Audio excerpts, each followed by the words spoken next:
ஒரு தேர்தல் நடைபெற்றுக் கொண்டிருக்கிற போது ஒரு பெரியவர் வாக்களிக்க போனார்.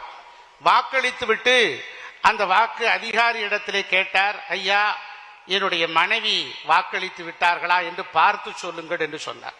உங்கள் மனைவியின் பெயர் என்ன என்று கேட்டார் அந்த தேர்தல் அதிகாரி.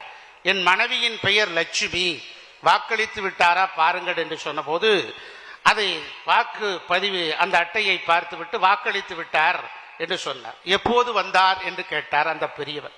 அரை மணி நேரம் ஆகிவிட்டது ஐயா என்று சொன்னார்.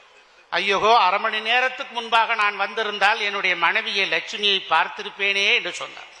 உடனே தேர்தல் அதிகாரி கேட்டார், ஏனையா உங்கள் மனைவி உங்களோடு இல்லையா, ரெண்டு பேரும் கருத்து வேறுபாடு காரணமாக பிரிந்திருக்கிறீர்களா என்று கேட்டார். உடனே அந்த பெரியவர் சொன்னார், இல்லை இல்லை, என் மனைவி லட்சுமி இறந்து போய் 10 வருடம் ஆகிவிட்டது, ஆனால் வாக்களிக்க மட்டும் வந்து விடுகிறார் என்று சொன்னார்.